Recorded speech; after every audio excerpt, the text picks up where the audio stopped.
bonsoir. Et bonsoir Christophe. Bonsoir à toi, Bérangère. Bonsoir à tout le monde. Donc voilà, aujourd'hui ça veut bien fonctionner, c'est top. On va pouvoir connaître un peu plus Christophe, on va pouvoir en apprendre un peu plus. Voilà. Juste un petit récapitulatif, pardon. N'hésitez pas à aimer la page iDiom, à liker les vidéos. Pareil pour la page YouTube. Donc la page YouTube, c'est là où vous allez pouvoir revoir tous ces interviews, tous ces ateliers un peu mieux montés que là direct sur Facebook. Vous allez pouvoir retrouver aussi des méditations, voilà, toutes les choses qu'on a faites sur iDiom, qu'on a filmées. Donc la page YouTube, c'est Association iDiom France. Donc voilà, n'hésitez pas à liker les vidéos, à les partager. Et on a mis en place une cagnotte Litchi pour pouvoir financer un petit peu tout ça et voir peut-être même le pérenniser dans le temps pour qu'on puisse avoir des interviews avec les intervenants avant qu'ils viennent nous faire les stages, les ateliers, les choses comme ça. Et même peut-être interviewer des gens qui ne descendront peut-être pas forcément dans les PO, mais qui voudront bien se prêter au jeu de l'interview parce que le jeu de l'interview, c'est vrai que c'est quelque chose de nouveau et c'est quelque chose qui, je pense, va prendre de l'essor. Et donc, ça nous permettra de poser des questions à des gens qui n'ont pas l'habitude de voyager ou qui ne veulent pas voyager parce qu'ils sont très pris. Prendre une heure pour nous répondre, ça peut être fait. Voilà, maintenant que j'ai récapitulé tout ça, Christophe, c'est ton moment de te présenter. Ok, rebonjour à tout le monde pour ceux qui nous rejoignent. Je m'appelle Christophe Combe, je suis médium sur Brive-la-Gaillarde, médium de naissance. Je suis intervenu déjà chez Aidium juste avant le confinement. Donc Tu voilà, nous as fait 2 soirées contact défunt, oui. 2 soirées contact défunt, voilà. C'est des choses que je fais, je ne vais pas dire régulièrement, mais que je fais de temps en temps, qui m'a été donné de faire. Après, voilà, moi je suis médium de naissance, parce qu'on est tous médiums de naissance. On n'est jamais médium en fait en faisant des stages ou des formations, ça vient pas comme ça en un week-end. Donc moi voilà, je suis médium de naissance. Quand je suis arrivé ici, moi, dans cette ville-là, en fait, jusqu'à 7 ans, 6 ans, moi j'étais ouvert en fait à tout ce qui traînait dans la vie. C'est-à-dire que moi, quand je rentrais dans une pièce, en fait, s'il y avait quelque chose, en fait, moi, je ressentais des choses, voilà, je savais qu'il y avait quelque chose. Seulement que moi, c'était le côté un peu sombre dans lequel j'étais connecté. C'est-à-dire que moi, c'était des menaces, j'entendais des voix concrètement, comme je t'entends, comme j'entends tout le monde aujourd'hui. Et en fait, c'était des voix que j'entendais qui me menaçaient, qui me disaient que voilà, qui s'en prenaient à moi, qui me disaient que si je parlais de ce que j'entendais, de ce que je vivais, en fait, ils s'en prendraient à ma famille, ils s'en prendraient à moi, ils s'en prendraient, voilà. Donc ça a été une période un peu compliquée, on va dire, à l'enfance, même s'il y a des souvenirs qui sont rigolos, parce que les Noëls à l'école, quand il y avait le Père Noël qui passait, moi, il me disait les cadeaux que j'allais avoir. Donc, je transmettais les cadeaux qu'on allait avoir aux copains. Donc, les copains, ils étaient pas, forcément pas contents. Donc, ça a mis, voilà, ça a été un peu compliqué ce temps-là. Et en fait, à 6 ans, moi, j'ai tout coupé. J'ai décidé de tout arrêter, de tout couper parce que ça a été trop violent. C'était beaucoup trop violent. J'étais suivi, moi, pour de l'hyperstress à l'hôpital par des psys et tout ça, parce que personne ne comprenait, en fait. Et puis, en fait, j'ai réouvert tout ça il y a une quinzaine d'années avec le pendule, en fait. Moi, c'est le pendule qui m'a remis sur la voie, en fait. Voilà. Donc, pendant des années, j'ai fait du pendule, j'ai manié les baguettes. Je pensais que j'allais faire anesthésiste, d'ailleurs, au départ, parce que je faisais que ça et ça marchait très bien. Donc, et puis, petit à petit, à 35 ans, j'ai eu des flashs et des choses qui se sont passées. Et, euh, et puis, aujourd'hui, je fais la guidance. Je fais la guidance aux gens, c'est-à-dire que quand quelqu'un vient me voir, j'ai pas de tarot de support. Je prends juste le nom, le prénom, la date de naissance des gens en fait qui sont en face de moi et je veux rien savoir de leur vie, je veux juste savoir ce qu'ils viennent chercher. Et puis après, moi je me connecte à leur guide et à leur âme. Et puis de là, en fait, je transmets voilà des messages qui me viennent en fait. Voilà. Après, moi je reçois par flash et des images, des ressentis physiques, émotionnels. Je vais entendre des choses. Alors, j'entends plus comme j'entendais étant enfant. Hein. J'entends, c'est la petite voix du mental qu'on a derrière, avec moi qui viennent derrière. Et puis voilà. Donc moi, ma pratique, c'est de mettre en lumière en fait les problèmes des gens. Voilà, pourquoi les gens ils avancent pas, pourquoi ils ont l'impression de tourner en rond, pourquoi on rencontre tout le temps le même type de personnes, etc., etc. Le contact Voilà. défunt? Et le contact défunt, et effectivement aussi, puisque en plus de la guidance, étant médium, je peux recevoir les messages de personnes qui sont décédées. Personnes ou animaux, parce qu'il y a des fois, même en séance médiumnité publique, comme j'avais fait chez toi plusieurs fois, c'est fréquent qu'il y a des chats qui passent, il y a des chiens, il y a des chevaux qui viennent passer des messages et qui viennent dire, ben voilà, qui viennent raconter un peu leur vie, qui viennent remercier. Et des fois, voilà, j'ai fait une médiumnité publique un jour, il y a un chat qui est passé pendant plus de 10 minutes, pendant plus de 10 minutes, il a parlé, il a remercié sa maîtresse, il a guidé sa maîtresse. En fait, ça a été assez exceptionnel. C'est cool. Et comment ça t'est venu de faire des médiumnités publiques, hein, du coup? Ben moi, j'ai toujours été, depuis l'âge, je vais dire, de 27, 20, ouais, 25 ans, toujours été passionné par la médiumnité. Les médiums, c'était quelque chose que je trouvais absolument extraordinaire. Et puis, dans mon parcours, en fait, j'ai commencé donc à rouvrir ça à 31 ans. Euh, un an ou deux plus tard, j'ai rencontré un médium qui m'a dit que ben voilà, les médiums, pour se faire connaître, pour exister, en fait, il fallait un médium. Le rôle d'un médium, c'était uniquement et basiquement faire de la médiumnité publique. Donc, médiumnité publique, pour ceux qui ne savent pas ce que c'est, en fait, c'est que c'est comme une conférence. Vous êtes tous devant moi dans la salle. Ça peut varier entre 5 personnes et 50 personnes ou plus, hein, des fois. Et en fait, moi, je suis derrière la table. Chaque personne qui vient amène une photo de défunt qui pose sur la table. Et puis moi, derrière la table, en fonction des défunts qui passent, je prends la photo, je lève la photo et je m'adresse aux gens qui sont en face de moi. Donc petit à petit, moi, comme j'ai vu que tout ça s'ouvrait, que dans mes séances, j'avais la possibilité de transmettre les messages, c'est quelque chose qui s'est fait naturellement, quoi. Je me suis dit, si j'ai la possibilité de transmettre ça et de faire ça, c'était génial. Donc, et puis ça fait du bien aux gens qui reçoivent les messages. Généralement, ça soulage. Donc c'est naturel en fait. Hein. Voilà. Ça s'explique pas en fait. C'est compliqué, oui. C'est ça. Hein. Ouais, T'es attiré par ça en fait. ouais. Les C'est comme la séances, guidance. ouais, les séances, c'est plutôt. Enfin, ça se passe toujours bien ou des fois c'est plus compliqué que d'autres, hein? Au niveau guidance ou au niveau, enfin, remarque, Quand je tu fais te les réponds comme médiumnités, ça. parce que les guidances, on sait très bien qu'il y a des fois c'est un peu plus compliqué que d'autres parce Ouais, que voilà. ça dépend. Ouais, que ce soit les guidances ou les médiumnités publiques, c'est jamais pareil. Je sais jamais comment les séances vont se passer. C'est-à-dire que je peux faire, d'ailleurs, tu l'as vu, les deux médiumnités publiques qu'on a fait juste avant le confinement, le vendredi et le samedi soir. Le vendredi, c'est parti sur les chapeaux de roue. Il y a eu de super messages pendant, je sais plus de 2 heures, je crois. Oui, c'est ça. Et le samedi, ça a démarré plus poussivement. Il y a eu un contact au départ qui a été très compliqué. L'ambiance était plus lourde. Donc non, c'est jamais pareil en fait. C'est jamais pareil. Mais c'est ce qui fait la richesse aussi. Hein. Tout à fait. Alors moi, pour compléter, pour avoir assisté à plusieurs médiumnités publiques, même si on ne reçoit pas de messages, les messages qui sont entendus dans la salle nous touchent énormément, je trouve. Ouais. Vraiment. Hein.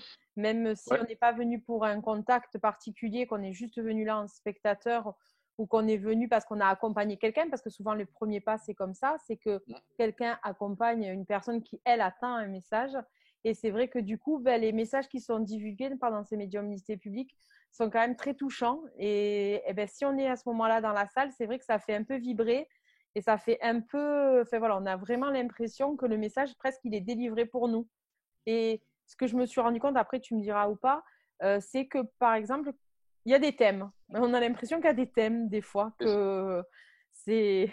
Pour moi, j'ai trouvé ça toujours, enfin, qui voit ça de l'extérieur, c'est vrai que c'est toujours assez impressionnant de voir qu'il peut y avoir des thèmes ou des messages qui se rejoignent ou des prénoms qui sont les mêmes ou c'est les grands-parents qui viennent. C'est souvent, enfin, je sais pas ce que tu en penses, toi, mais. Ouais, si, si. Si, si, t'as bien vu, le vendredi, c'était, alors, je sais plus quel thème c'était, ça se regroupait assez sur une certaine. Il fallait qu'ils prennent leur chemin tous, quasi presque. Ouais, ouais, quasiment. Mais c'était Ouais. des chemins de vie tous, voilà, un peu différents, mais la finalité était la même. Le samedi, c'était encore autre chose. Oui. Après, oui, comme tu dis, tout le monde. Alors, voilà, les messages qui sont transmis aux gens qui ont la chance de recevoir des messages dans ces séances-là, ça va parler pour tout le monde. Parce que sur une salle, par exemple, de 20 personnes, même ne serait-ce que 10 ou 15 personnes, 9 fois sur 10, pour pas dire 10 fois sur 10, il y a toujours des personnes qui n'ont pas de message.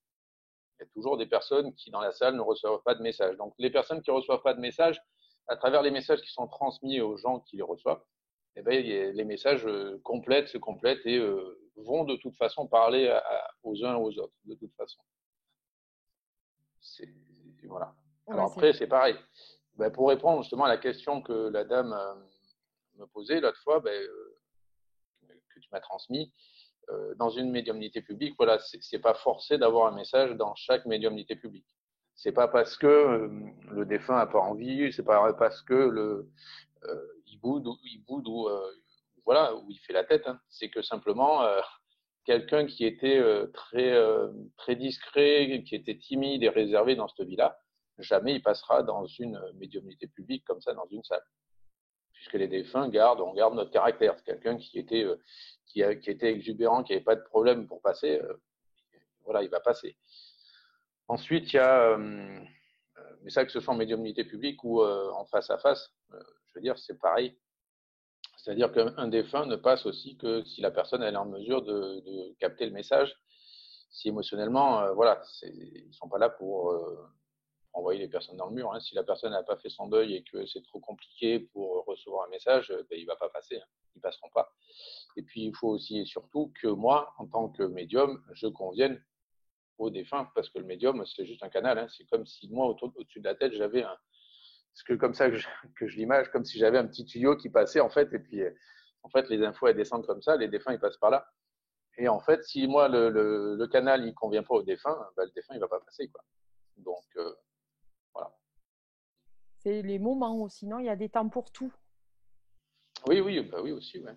Hein, c'est ça. Si la personne elle est OK, si elle est en capacité d'entendre le message, toutes ces Ouais, c'est choses-là. ça. Ouais, voilà. C'est Après, ça. on nous avait posé la question par rapport à l'âme. Est-ce que l'âme peut rester dans la lumière? Et si elle montait pas, pourquoi? Est-ce qu'elle pouvait rester dans une maison? Et pourquoi ça aussi? Que des choses comme ça, on nous avait posé comme question. Ouais. Alors, les défunts, il y a plusieurs degrés, une fois qu'on décède, il y a plusieurs degrés d'évolution. C'est comme ça. Alors moi, c'est pareil. Tout ce que je transmets, c'est en fonction de moi, de mon ressenti, de ce que moi j'ai vécu et de ma façon de voir les choses. Moi, tel que je vis les choses et tel que je les comprends, c'est que de l'autre côté, en fait, il y a plusieurs échelles d'évolution. C'est-à-dire qu'au niveau des défunts, il y a ceux qui sont très élevés, très lumineux, qui vont pas pouvoir passer pendant 20 minutes sans problème, parce que la problématique pour un défunt, quand on décède, en fait, il faut voir le truc comme ça, enfin, c'est comme ça que je l'image, c'est l'âme qui quitte le corps, en fait, c'est juste un petit nuage, quoi. C'est une boule d'énergie. Et un défunt, pour passer à un médium, ça lui demande énormément d'énergie, justement, pour transcrire des messages, pour envoyer des photos, pour envoyer des sons, des choses comme ça. Donc, un message, un défunt qui passe, déjà, ça va toujours il va toujours faire un effort pour passer. Donc, c'est pour ça que ce soit en médiumnité publique ou en médiumnité en face à face ou par téléphone, il y a des personnes qui vont avoir des messages de défunt pendant un quart d'heure, et puis il y en a d'autres, ça va être voilà, le laps de temps. Si le défunt n'est pas élevé suffisamment, il ne va pas avoir suffisamment de temps pour passer, donc les messages, il n'y aura pas beaucoup de messages. Ou voilà. Alors après, les défunts, il y a des défunts, ce qu'on appelle aussi les amérantes, ça fait partie des amérantes, qui n'acceptent pas de décéder ou qui ne se rendent pas compte qu'ils sont morts. Ou voilà. Donc oui, ces personnes-là peuvent rester dans les maisons. C'est d'ailleurs ce qu'on appelle les maisons hantées, hein, entre autres. Voilà. Et puis les défunts qui sont élevés, de toute façon, ils sont avec nous, ils nous accompagnent. Alors, il y en a qui les appellent, qui disent que c'est nos guides, que voilà, moi c'est le message que j'ai eu aussi, c'est des accompagnants, ils nous accompagnent sur notre chemin, ils sont avec nous, donc ils peuvent très bien revenir dans les maisons, euh, repasser du temps dans leur maison, refaire des choses. De toute façon, le temps là-haut n'est pas le même qu'ici. Donc, ils ont le temps d'évoluer là-haut et en même temps d'être ici avec nous, ça leur pose aucun souci. La question qu'on m'a posée, moi, c'était que la personne décède. À quel moment elle monte? L'âme monte. Alors, pour moi, au départ, on m'avait dit il faut attendre un an avant de faire un contact, avant de voilà, parce qu'il faut que l'âme, machin, elle s'élève, travaille, etc., etc.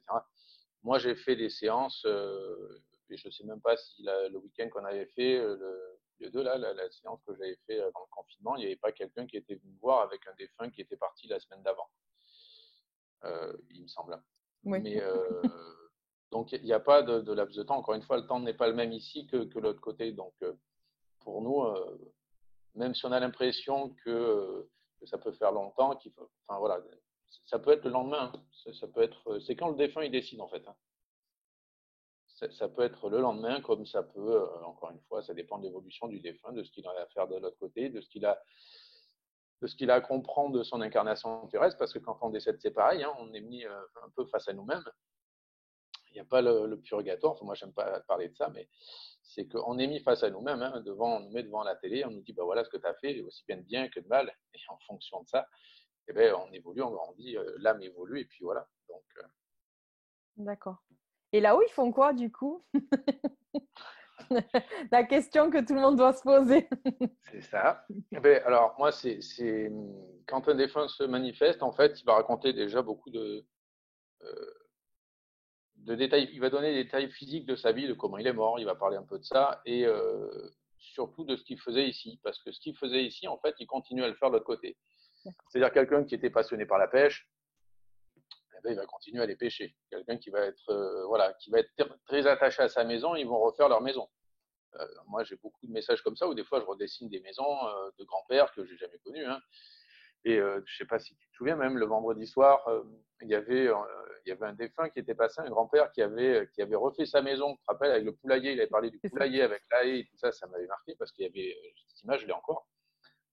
Donc voilà, ils refont leur chez eux en fait, et ils continuent leur vie comme ils faisaient ici. Voilà. Et Ils puis ils travaillent? voyagent, ils se promènent, voilà. Comment? Ils travaillent?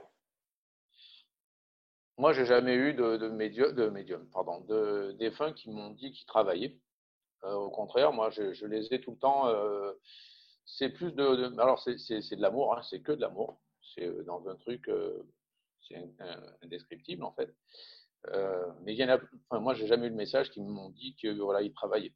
Par contre, ils continuent à s'occuper, ils continuent à bricoler, ils continuent à se promener. Les gens qui ont eu des vies un peu compliquées sur Terre, eh ben, ils en profitent pour se reposer et pour s'apporter justement ce qu'ils n'ont pas eu. Donc, voilà. La question, là, on vient de nous poser une question, c'est est-ce que tu penses que les défunts, ils peuvent rester pour attendre quelqu'un ou pour le protéger ou pour autre chose?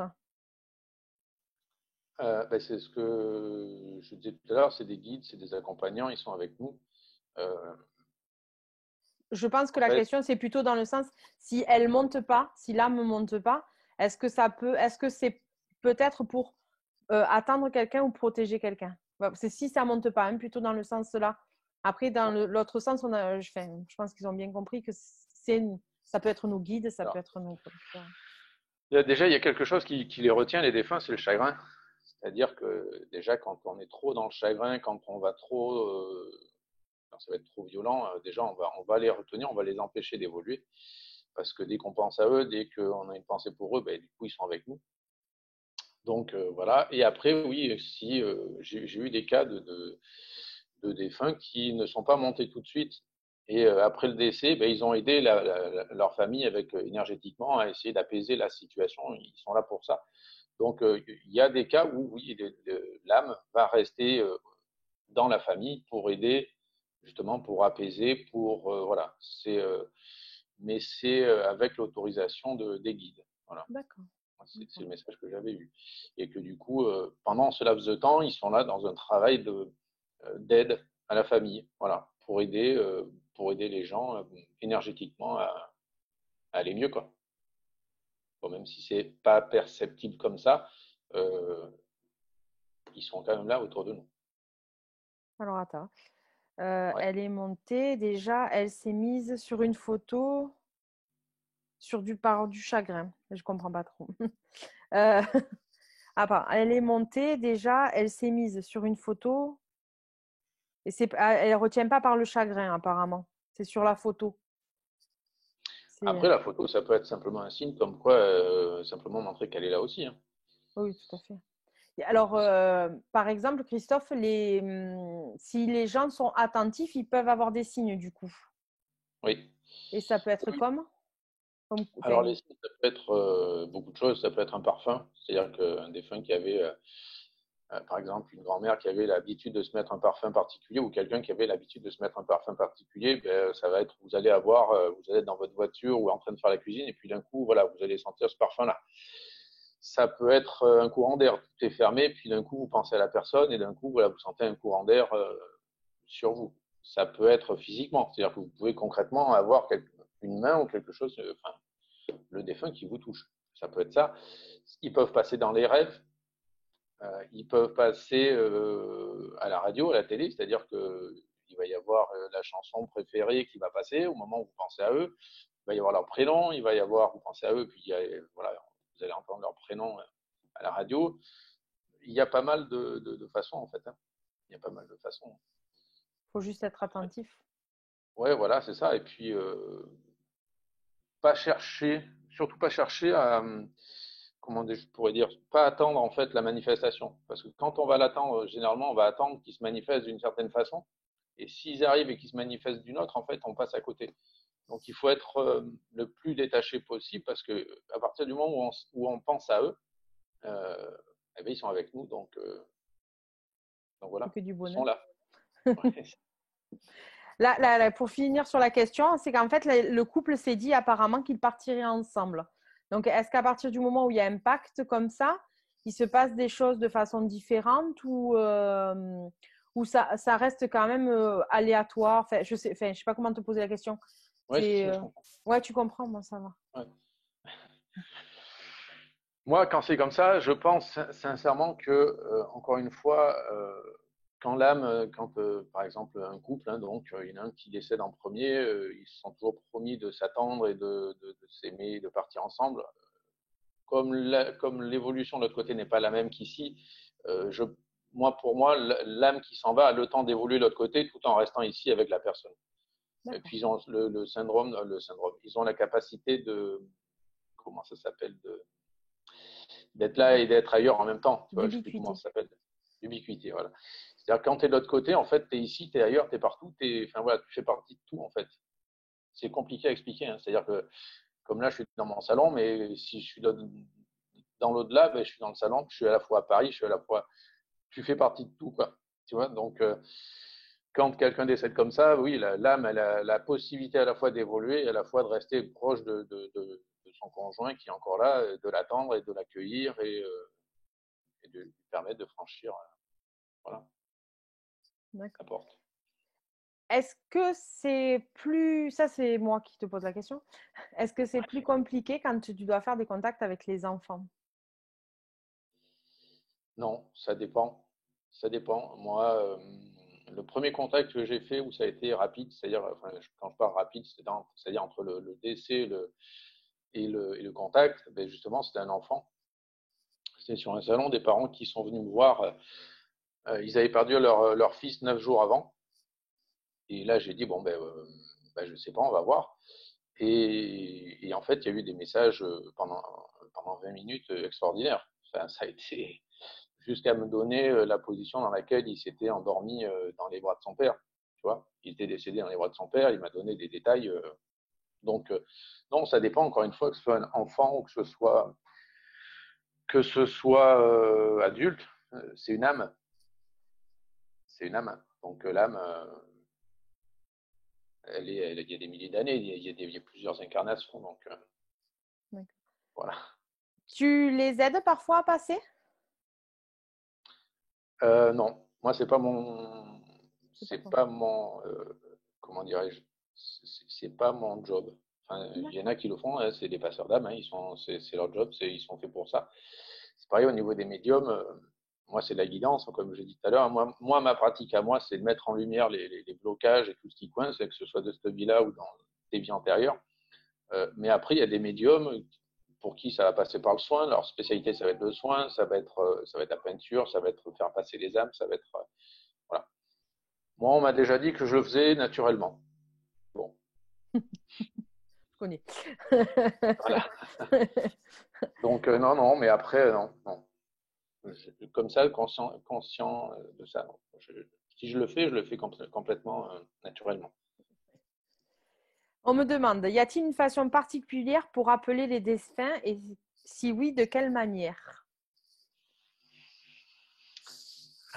Une manière particulière, je dirais oui et non, parce que si le défunt il a envie de passer, il passera. S'il n'a pas envie, vous pouvez faire ce que vous voulez, il passera pas. Après, il y a quand même des choses à pas faire, parce que faut quand même faire attention à ce truc-là, parce qu'il y a l'écriture automatique, il y a plein de façons, hein. Il y a la méditation, il y a l'écriture automatique, il y a la planche de Ouija. Euh, mais là, attention, parce que là, on tombe dans le spiritisme. Donc, il faut quand même faire attention à tout ça, contacter les défunts avec le pendule, avec des choses comme ça. Il faut quand même savoir maîtriser son domaine par rapport à ça, parce que quand vous ouvrez une porte, j'ai parlé des âmes errantes tout à l'heure, bon, il y a le bon côté, mais il y a le mauvais côté. C'est-à-dire que si vous tombez dans les âmes errantes qu'il y a autour de nous, hein, s'ils se manifestaient, ils sont autour de nous. S'il y en a un qui est un peu con autour de nous, voilà, il va vouloir jouer et puis ça risque d'être compliqué. Oui. Parce que ce qu'il faut savoir aussi, c'est que nous, dans l'humain, on n'a pas forcément le mode d'emploi de la personne qu'on a en face de nous. On ne connaît pas la personne qu'on a en face de nous. Quand on décède, en fait, une âme, quand elle est en face de vous, elle a tout, en fait, le mode d'emploi de qui vous êtes. Elle sait qui vous êtes, elle sait quoi répondre, elle sait ce que vous entendez quand vous posez une question, elle connaît vos peurs, vos faiblesses. Donc, quand vous contactez quelqu'un, enfin, vous essayez de contacter quelqu'un, c'est se protéger un maximum, quoi. Mm. Mais après, non, les techniques, à part la méditation, l'écriture automatique, c'est ce qui marche, enfin, c'est ce qui marche le mieux. Mais la planche de Ouija, tout ça, moi, je les conseille, même l'écriture automatique, les gens qui ne sont pas un minimum initiés au niveau des protections et tout ça, enfin, voilà, quoi. Faire attention, faire très attention hein, Très, sur très ces choses. attention à ça, ouais. Ouais. C'est très, très, ouais. Ouais. Il y a des accidents tous les ans à cause de ça, hein. Oui, tout à fait. Ouais. Attention au cas après de ne pas choper des choses. Après, ça va, bon, ça va, je ne veux pas dire la possession, mais ça peut arriver, hein. Ouais. Les planches de Ouija, les séances de spiritisme, combien il y en a qui vont se faire choper des trucs, qui vont choper des trucs comme ça, et voilà. Tout à fait. Ouais. Donc, attention. Quand tu dis qu'on peut retenir par le chagrin, est-ce que ça peut durer longtemps, on me demande? Euh, le chagrin, au bout d'un moment, il finit par, comment je pourrais dire, par s'affaiblir un minimum. Après, ça dépend des personnes, c'est toujours pareil, hein, ça dépend du chagrin. Il y a des personnes, en 6 mois, ils vont arriver à faire leur deuil, à être bien. Il y en a, il va leur falloir 10 ans, quoi. Au bout de 10 ans, c'est toujours pas fait. Et au bout de 10 ans, oui, tant que le chagrin, il est là, il est présent, il est fort, ça, voilà. Ça a tendance à retenir. Ça a tendance à retenir, oui, tout à fait. Moi, j'ai eu des personnes qui avaient perdu un être cher 10 ans avant, ils étaient toujours dedans. Ouais. Et le défunt n'arrivait pas à monter parce que l'autre n'arrivait pas à lâcher, quoi. Du coup, donc, on a bien compris que ce n'est pas le même espace-temps. Et justement, quand ils sont retenus comme ça pendant longtemps, du coup, ils n'arrivent pas à s'élever et du coup, ils perdent de leur force. Comment ça se passe? Qu'est-ce qui… C'est toujours pareil, quand ils n'arrivent pas à s'élever, déjà pour avoir des messages, c'est compliqué. D'accord. Généralement, c'est toujours pareil parce qu'au niveau, du coup élévation, ils sont attachés, c'est comme s'ils étaient attachés encore. Ils sont entre le monde des défunts et le monde terrestre en fait. C'est un peu, tu vois, donc c'est comme ça que je l'image. Donc forcément, comme j'ai dit tout à l'heure, au niveau des défunts, quand on passe de l'autre côté, il y a des degrés d'évolution ou des paliers, hein. C'est comme des paliers. Quand tu es dans ton palier, tu es régénéré, l'âme elle est régénérée, elle est pleine d'énergie, mais si elle est accrochée en bas, forcément, elle ne peut pas se nourrir. Elle a du mal à se régénérer, donc du coup, forcément, c'est pour ça que pour avoir des messages, c'est compliqué. Du coup. Ça coince. Est-ce que toi, tu es capable d'aider quelqu'un qui a du chagrin et qui n'arrive pas à faire passer de l'autre côté? Est-ce que tu pourrais, en consultation, par exemple, quelqu'un vient te voir en te disant, ça fait très longtemps que la personne est décédée et je sais que je voudrais avoir des contacts pour me dire au moins qu'elle va bien et que je me sentirai mieux. Est-ce que toi, ça t'est déjà arrivé d'accompagner des personnes comme ça pour apaiser leur chagrin par rapport aux mots qui seront… Ouais. Ben ça déjà, ça se fait naturellement. Parce que quelqu'un qui est dans le chagrin, qui a jamais contacté, qui vient pour contacter et qui vient pour avoir un message, généralement, enfin, toutes les personnes qui sont venues dans ce cas-là, généralement derrière, il y a un poids qui a lâché et ça a été beaucoup mieux après, quoi.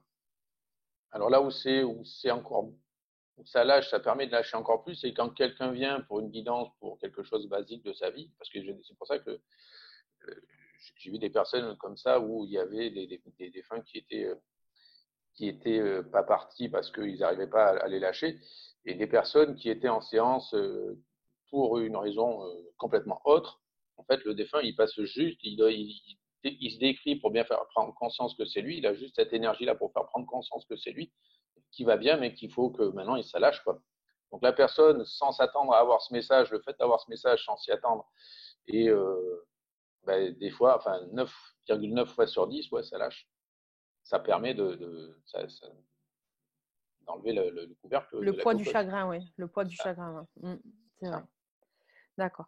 Une question, Christophe. Est-ce que tu es en capacité de trouver les capacités de médiumnité si quelqu'un vient te voir?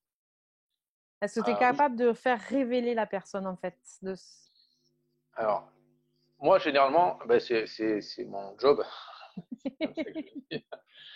C'est-à-dire que oui, j'ai beaucoup de personnes qui sont aussi dans des choix comme ça au niveau du professionnel, qui savent pas, qui veulent aller vers des choses, qui ont des capacités, qui se révèlent, mais ils savent pas comment, ils savent pas où, ils ont pas conscience. Ils ont simplement cette impression d'être simplement intuitifs. Euh, oui, moi, forcément, je vais avoir, euh, je vais avoir le message dans la séance, forcément. Et à partir de là, oui, je peux, en mettant la lumière, oui, je peux. Alors, c'est pas moi qui révèle, hein. C'est-à-dire que c'est leur travail à eux, hein. C'est-à-dire que même moi, les gens qui viennent me voir, je suis qu'un thérapeute, je suis pas magicien. C'est-à-dire que moi, je peux juste mettre la lumière sur la capacité ou sur les choses à travailler. Après, oui, au jour d'aujourd'hui, moi, ma pratique, elle change un peu.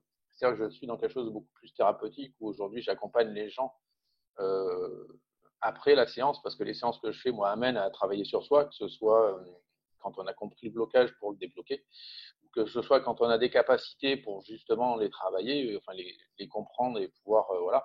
Donc aujourd'hui, oui, j'accompagne les gens comme ça. Je suis en train de me former actuellement à la gestion du stress voilà. Bon, j'ai les soins énergétiques pour aider, pour apaiser aussi, plus les connexions. Donc oui, bien sûr, bien sûr. Mais C'est voilà, ma pratique aujourd'hui évolue parce que jusqu'à présent, je mettais juste la lumière sur la problématique. Donc c'était super frustrant pour moi parce que les gens venaient, je leur disais, bah voilà, il y a ça et ça qui va pas. Et puis après, ils sortaient. Voilà. C'est un peu comme si tu sais, tu vas au mécano, le mécano te dit, bah ouais, c'est la courroie, il faut la changer, puis allez, merci, au revoir. Donc ça allait pas, quoi. Donc là, c'est pour ça que j'ai changé ça. J'ai changé ça, je passe sur, enfin, je fais déjà les accompagnements, hein. J'accompagne déjà parce que j'ai déjà des personnes en accompagnement, justement, par rapport à ça. Et il y a tout Euh, le domaine, hein. C'est aussi bien sur la confiance que sur ses capacités, aider les gens à travailler les capacités. d'accord. Une question. Moi, tu as dit que étant petit, c'était plutôt des gens méchants qui venaient te Mmh. voir. Quand ça s'est réouvert, tu es passé par Oui. le méchant et après tu es passé par le gentil ou ils sont venus gentils. Enfin, comment ça s'est passé quand ça s'est réouvert? Quand ça s'est réouvert à 30 ans? Ouais, à 30 ans. Ah non, alors par contre, moi, quand j'ai tout réouvert après, tu vois, j'ai commencé le pendule à 31 ans à peu près.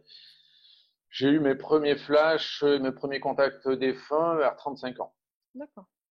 Donc, moi, à partir du moment où ça a commencé à se réouvrir, même le pendule, pendant que j'ai fait du pendule, j'ai jamais été enquiquiné par quoi que ce soit. J'ai pas réentendu ou, enfin, non, non, tout ça c'est coupé, quoi. Enfin, La en fait, maturité, tu penses que la maturité fait ou euh,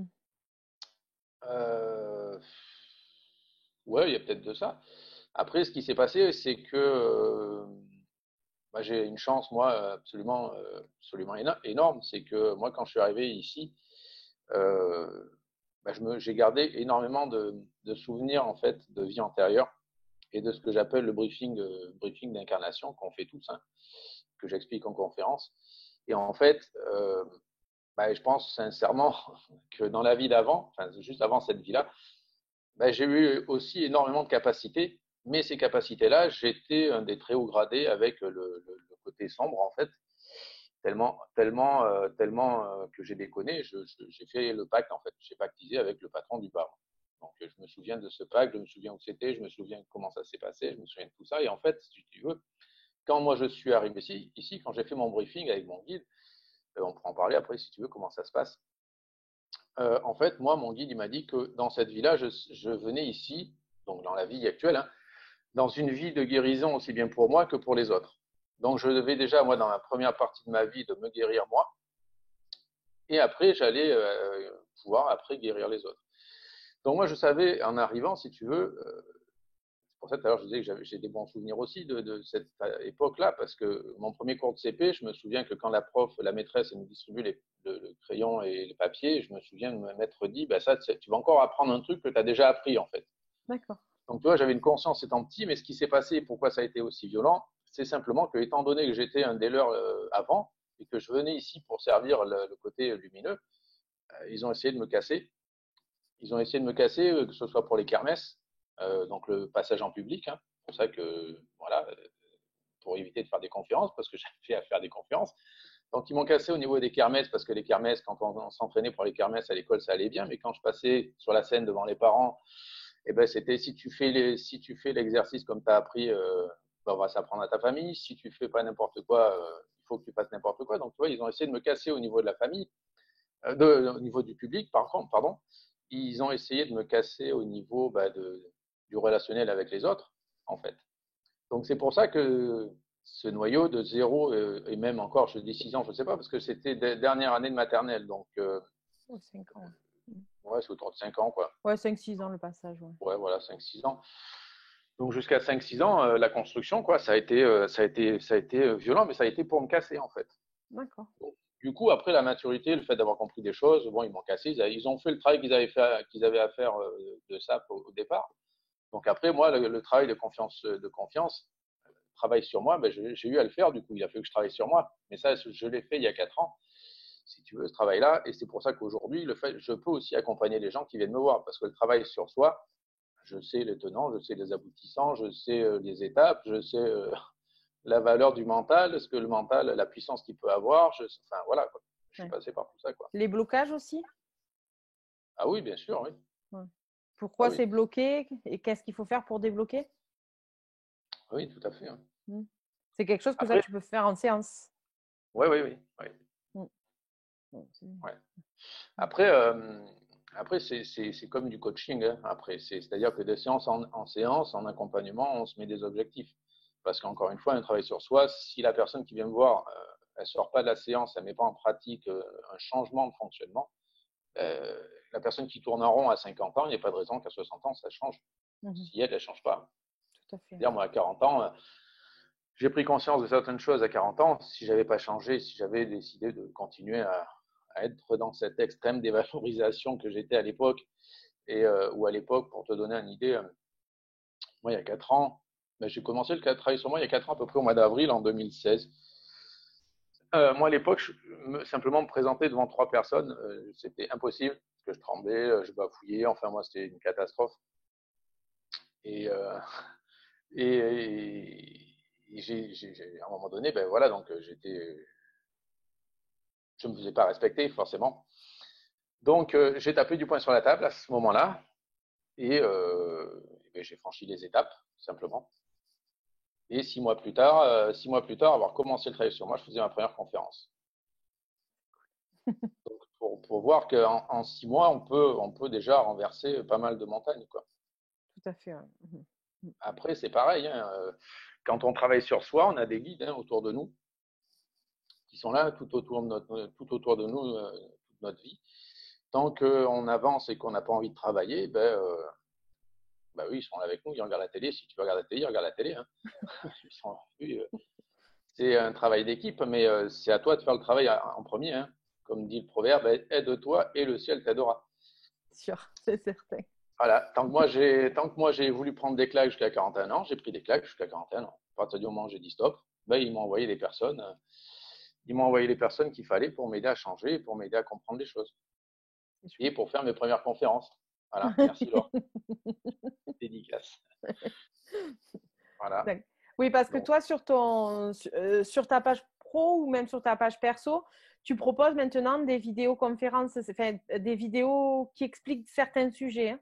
C'est ça. Hein. ouais, j'ai fait une chaîne YouTube il n'y a pas très longtemps. Enfin, ça faisait un moment que je l'avais, mais je ne l'alimentais pas. Et, euh, et puis là, c'est pareil. Hein, ça faisait un moment que je savais qu'il fallait que je fasse des vidéos, que j'avais des gens qui venaient à moi, qui me disaient il faut que tu fasses des vidéos, que tu dis des trucs et tout. Et puis, comme tout le monde, hein, oui, on a ça dans la tête, mais le temps que ça se passe, voilà. Bon, j'avançais quand même, donc à un moment donné, ils m'ont envoyé quelqu'un pour me mettre un coup de pied au derrière. Et ce qui fait que c'est ce qui a lancé en fait cette chaîne-là. En fait, et oui, j'ai fait 6 vidéos. Il y a 6 vidéos au jour d'aujourd'hui où j'explique ma façon de faire, où j'explique qui je suis, ma façon de voir les choses. J'explique ma façon de voir les choses sur les guidances, qu'est-ce qu'une guidance, etc., etc. Voilà. Et je vais en faire d'autres parce que pour prévenir un peu des arnaques aussi. Là, je vais en faire une sur ça, je vais en faire une sur je sais plus quoi, le sujet. Enfin voilà, j'en ai 2 ou 3 de prévus encore. D'accord. Le nom de ta chaîne YouTube, Christophe Combe? Christophe Combe, Voyance, Médium. D'accord. Ta page Facebook pro? Pareil. Pareil. Christophe Combe, Médium. Voilà. Mon site internet, c'est christophe-combe-voyance.fr. Oui. Voilà. Donc, Si les le gens veulent te contact. contacter? Eh ben, ils vont sur le contact Facebook. Ouais, alors, soit contact Facebook, Messenger, mais Messenger, il faut que je voie que le petit truc comme quoi quelqu'un veut m'envoyer un message. Sinon, sur le site directement, aller sur le site directement et puis mettre rubrique contact puis voilà. Quoi. Il y a le téléphone ou alors directement le portable. Super. Une séance avec toi, ça dure combien de temps à peu près? Alors, je n'ai pas de laps de temps, moi, je n'ai pas le chrono. C'est-à-dire que si la personne, et puis ça dépend des gens, ça dépend de ce qu'ils ont à vivre, ça dépend de ce qu'ils ont vécu, ça dépend de ce qu'ils ont à comprendre, ça dépend de plein de choses. Ça peut varier entre 40-45 minutes et 2 heures. D'accord. C'est Plutôt matin, complètement. plutôt soir, matin, soir, ça dépend de la personne? Comment?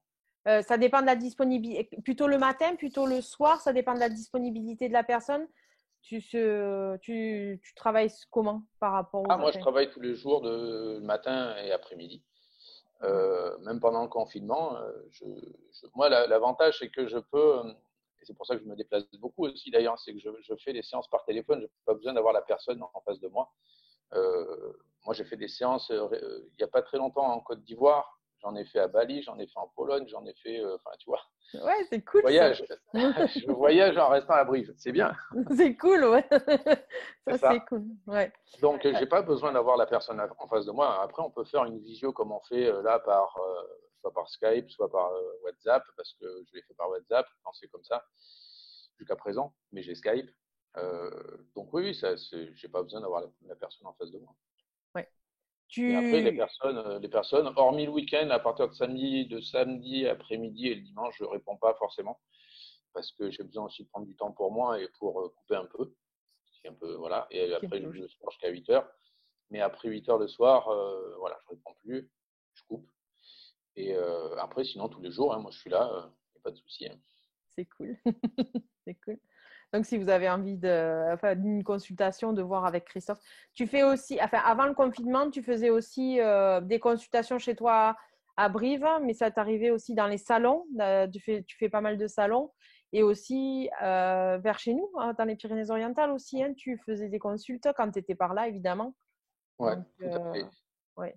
Parce Ouais, que tout à fait. il y Moi, a des gens qui ont besoin du contact et qui ont besoin d'être c'est en ça. face à face. Donc, C'est ça, ça. c'est quelque chose aussi que tu fais, que tu proposes. Ouais. Hein. Ah oui, tout à fait. Ouais.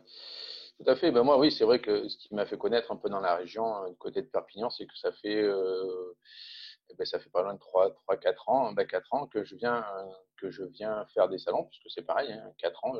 Quand j'ai travaillé sur moi, j'ai travaillé sur moi, quoi. Je me suis, je me suis lancé, je me suis jeté dans le vide, donc j'ai fait des salons, je me suis, voilà. Mais ça a été un révélateur au final. C'est ce qui permet d'avancer, hein, de toute façon. À partir du moment où tu mets l'énergie, tu reçois l'énergie, hein. C'est toujours pareil. Et oui, c'est pour ça que j'ai fait pas mal de salons dans la région. Donc comme moi, je peux avoir un pied-à-terre sur Port-le-Cat, euh, oui, quand je descends, de toute façon, je le mets sur Facebook et puis, euh, et puis après, ben, je reçois les gens là-bas directement, quoi. Donc, du coup, ton actualité, les gens peuvent le suivre sur ton site internet et sur ta page Facebook pro. Et sur la page Facebook, ouais. Ouais, c'est cool. Donc, du coup, le site, bon, il y a l'agenda, ça c'est mis d'office, mais après, si des fois j'oublie de remettre à jour le site sur un moment, l'actualité elle est sur Facebook parce que Facebook, je mets vraiment tout ce que je fais, c'est pas au jour le jour, mais enfin c'est semaine par semaine, quoi. voilà.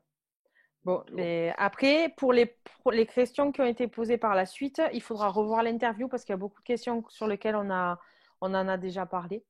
Voilà. d'accord. Donc, ben voilà, si tu veux, après, si tu veux aller voir dessous les questions qui ont été posées, si tu veux répondre ou voir, donc sur la page de iJob. Mhm. Un dernier mot pour la fin? Qu'est-ce que tu dirais, toi? Qu'est-ce que je dirais? Eh ben, oui, je reste ouvert à toutes les questions qui peuvent se poser. De pas hésiter soit de m'envoyer un mail par le site ou comment sur Messenger. Messenger. Voilà, m'appeler. C'est pas parce qu'on va m'appeler qu'on va faire une séance, hein. De toute façon, appeler, ça engage à rien de toute façon. Donc déjà, téléphoner pour avoir des renseignements. Moi, je suis dispo. Donc voilà, avec le confinement en plus. Mais voilà, il n'y a pas de souci parce qu'après, c'est des sujets, la médiumnité, on pourra en discuter pendant 2 heures de plus, hein. C'est clair. C'est tellement vaste. Mm. C'est tellement vaste. Donc voilà. Moi, j'aurais un mot à dire, c'est tenter l'expérience. Tenter C'est ça. l'expérience d'un contact, fait d'une guidance avec Christophe, tenter l'expérience d'une médiumnité publique quand le confinement sera plus d'actualité. Vraiment, tenter l'expérience, c'est quand même quelque chose voilà, à vivre. À vivre. Ah bah, de toute façon, une médiumnité publique, c'est ce qu'on disait tout à l'heure, c'est jamais neutre parce Non. que même quand tu es que spectateur, que tu viens sans photo, ça ouvre forcément à autre chose parce que tu te dis, enfin, comment c'est possible, tu Oui, vois? Moi, comme l'autre fois, il y avait 20 personnes, mais pendant 2 heures, transmettre des messages de personnes que j'ai jamais connues, que j'ai jamais vues de ma vie, et avec des détails et des trucs, voilà, je peux pas inventer, quoi.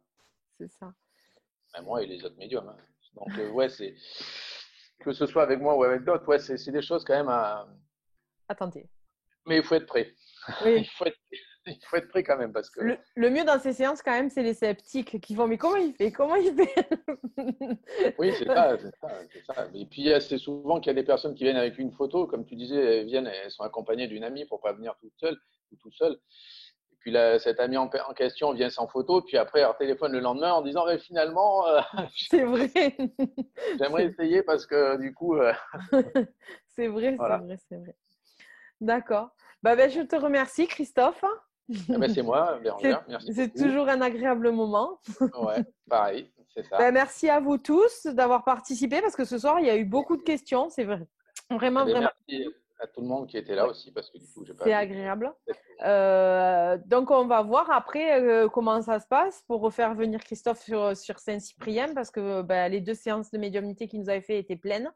Donc, on va voir après comment ça se passe. Sinon, j'essaye de le pousser pour qu'il nous en fasse par Zoom, mais j'arrive pas encore. Je vais peut-être y arriver. Ouais, si, on peut essayer. Oui, si, on peut essayer. J'ai jamais fait, donc après, voilà, faut On tenter, hein. tentera l'expérience en Ça petit marche groupe pas. s'il faut. Voilà, si ça venait à pas marcher, on continuerait une conférence, hein, c'est pas un problème. C'est ça. On va voir pour la suite qu'est-ce qu'on va pouvoir vous proposer. Ouais, ouais. Et comment on va pouvoir le faire? Si on peut faire un contact défunt comme ça, oui, pourquoi pas. On peut essayer. Pour Donc, aller sur- n'hésitez pas à contacter Christophe. Il est à votre disposition pour une guidance au plus vite pour vous. Voilà, ça sera avec plaisir. Voilà. Bonne soirée à tout le monde. Bonne soirée. Au Au revoir. revoir.